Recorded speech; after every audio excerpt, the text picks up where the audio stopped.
Hi, it's Hugh Foster here, and it's time for another quick click. First of all, if you like that and you want to learn it and play along to the backing track and get the transcription, that's available exclusively on my Patreon. That's patreon.com/Hugh Foster. I'd love it if you sign up to be a supporter. I really appreciate all the support that I've been getting so far. You won't only get the backing track and the transcription for that one, but there's another series of videos I do called Basslines. All the resources for that will be available. And also I'm in the slow process of doing transcriptions for all of my solo bass arrangements, and there are loads of other perks as well, early access to videos and exclusive content. So, double thumb technique. First of all, I'll go into a bit of detail on what double thumb technique is. You've probably seen bass players do this kind of thing. It's basically where you use your thumb a bit like you would a pick, you know, so you're going as instead of just bouncing off the string like you normally would, you actually go through the string, much like you do when you're playing with your fingers. It's called a rest stroke, right? Because you come to rest on the next string and then you come up with the thumb. The key thing to do really is to hit the upstroke with your nail. If you do it with any other part of your thumb, it's gonna hurt. That's basically the rule of thumb. And sorry, that just popped into my head, but that's basically the rule of thumb there. You might find that the angle at which you strike the string and the angle at which you have your hand, your whole hand, might need to change slightly. I find my hand just coming up from below is best for just normal thumb technique with slapping. But with double thumb, I like to actually be a bit more, I don't know, yeah. That's my normal thumb technique.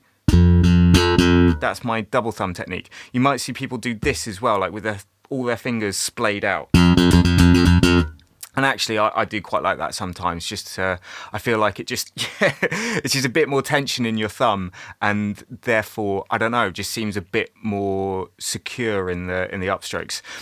Full disclaimer as well, I've been rubbish at this technique for years, and it's only a pandemic. It's only because of pandemic that I've been able to work on this technique, I reckon. So, you know, keep at it, keep trying. You'll probably get it eventually. Everyone's slightly different, and there might be a different thing that works for you. Let me know what, you know, if there was a little sort of penny drop moment for you with this particular technique. Let me know in the comments below. But anyway, that's enough on this technique itself. Let's actually break down the bass line that I'm doing here and yeah, just go into a little more detail on that. So, D minor, I'm also in drop D as well, and that's just something a bit different. I've also got brand new strings on. The strings I am using, by the way, are... So these are the Mark Bass coated nickel plated steel strings.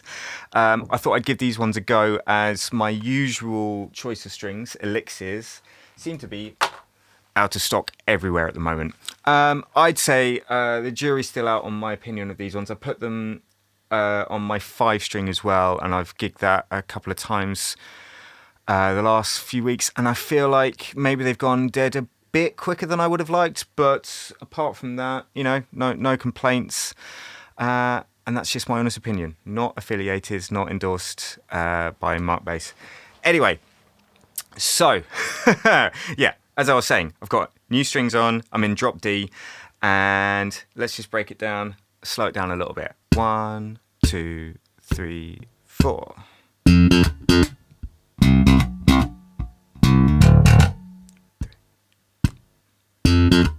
That again. Variation.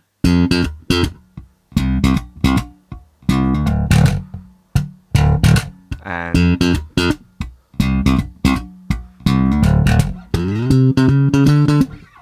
very repetitive, this one, and then towards the end a couple of little variations, yeah, like a fill more or less at the end. So the key thing to look out for here really is, once you've got the technique down, is to actually work on playing the upstrokes as a 16th note shuffle. And what that is where you're taking, you know, a group of triplets, 1, 2, 3, and on the 3, that's when you come up 1, 2, 3, 1, 2, 3, 1, 2, 3, and that's all the way through.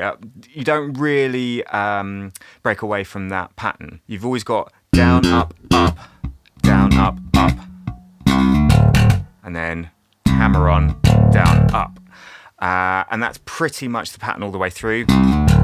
That variation, you just do one more down up on the low string, and then yeah, that little moment at the end, it's just a matter of sliding up and then going down, up, down, up, down, up.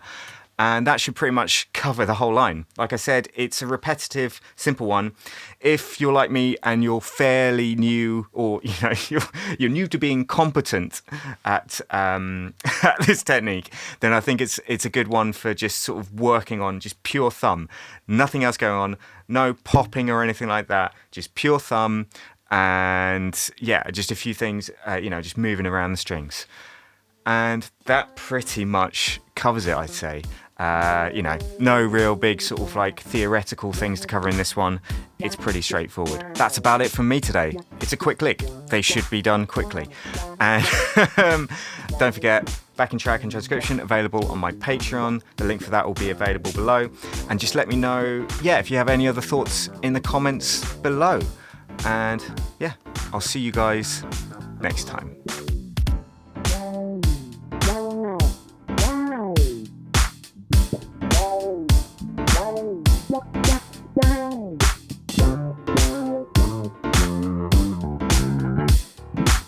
Yeah.